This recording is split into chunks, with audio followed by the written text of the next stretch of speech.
السلام علیکم سامعین، welcome to my channel voice of Mona. ہماری آج کی سٹوری کا نام ہے نظر۔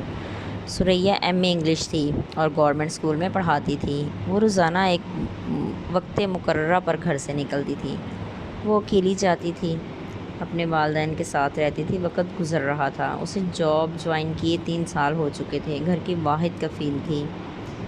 پھر اس کے ابو کی طبیعت خراب ہو گئی تو وہ خود بھاگ دوڑ کر رہی تھی، لیکن وہ صحیح نہ ہو سکے، ان کا انتقال ہو گیا، وہ چل بسے۔ پھر ماں بیٹی اکیلی رہ گئیں۔ سریا بھی کچھ دن بعد جاب پہ جانے لگی۔ اس نے محسوس کیا ایک آدمی روز اس کا پیچھا کرتا تھا، لیکن اس سے دور رہ کر اس سے بات کبھی نہیں کرتا تھا۔ وہ شخص اس پر گہری نظر رکھے ہوئے تھا۔ یہ سلسلہ کافی عرصے سے جاری تھا۔ سریا نے بھی کبھی توجہ نہ دی، وہ اپنے معمول کے مطابق جاتی۔ اس نے سوچ رکھا تھا کہ اگر اس نے کچھ کہا تو کیا کرنا ہے۔ وہ ایک بہادر انسان تھی۔ وقت گزرتا گیا لیکن اس انسان نے کوئی حرکت نہیں کی۔ اب سریا کا خوف بھی ختم ہو چکا تھا۔ وہ بھی نڈر ہو کے جاتی۔ اس بات کو بھی سال ہونے کو تھا، سب صحیح چل رہا تھا۔ عید آنے والی تھی، وہ اسکول سے گھر آئی۔ اس کی ماں نے بتایا کہ ایک آدمی آیا تھا، یہ بہت سارا سامان دے گیا ہے۔ اس نے ماں سے پوچھا کون تھا؟ وہ بولی کوئی شرجیل نام کا بندہ تھا۔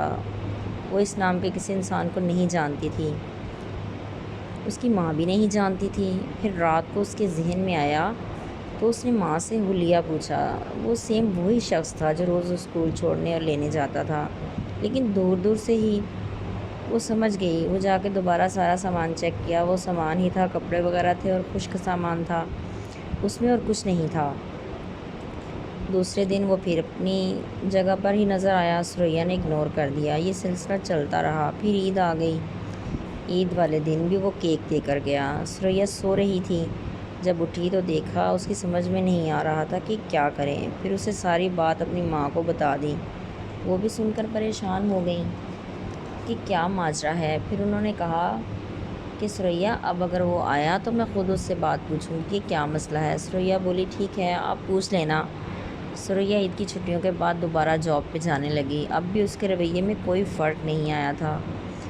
سریا بھی اس سے بات نہیں کرتی تھی اور وہ بھی سریا کے پاس نہیں آتا تھا، دور دور سے دیکھتا۔ پھر ایک دن سریا کے گھر کچھ دینے آ گیا۔ سریا کی ماں نے پوچھ لیا کہ آپ کون ہو اور آپ کہاں رہتے ہو اور ہم لوگوں پہ کیوں اتنے مہربان ہو؟ اس نے بولا میں آپ کی عزت کرتا ہوں اور آپ کی بیٹی کی بھی، وہ بہت اچھی ہے، میں اس سے شادی کرنا چاہتا ہوں۔ سریا کی ماں نے کہا میں آپ کو نہیں جانتی، اتنا بڑا فیصلہ کیسے کر سکتے ہیں؟ میں اکیلی ہوں اور میری بیٹی میرا سہارا ہے۔ اس نے کہا آپ مجھے جان لیں، پرکھ لیں، بہت وقت ہے، دوسرا میں آپ کے ساتھ ہوں، آپ کا خیال رکھوں گا۔ پھر دوپہر کو سریا آئی تو ماں نے ساری بات بتائی۔ وہ اسے ایڈریس دے کر گیا تھا۔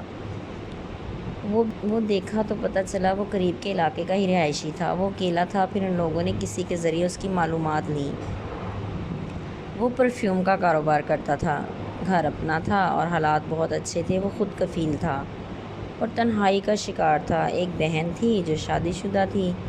وہ اب سریا کی والدہ سے ملنے آتا رہتا، اسے کوئی جلدی نہیں تھی، وہ ایک اچھا انسان تھا۔ اب 2 سال ہو چکے تھے۔ سریا کی ماں اسے پوچھتی کہ بیٹا تم کیسے اکیلے وقت گزارتے ہو؟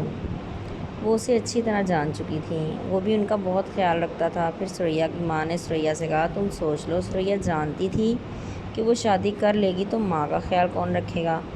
اسے خود شرجیل سے بات کی تو شرجیل نے اسے مطمئن کر دیا۔ پھر انہوں نے دھوم دھام سے شادی کر لی۔ آج وہ خوش ہیں۔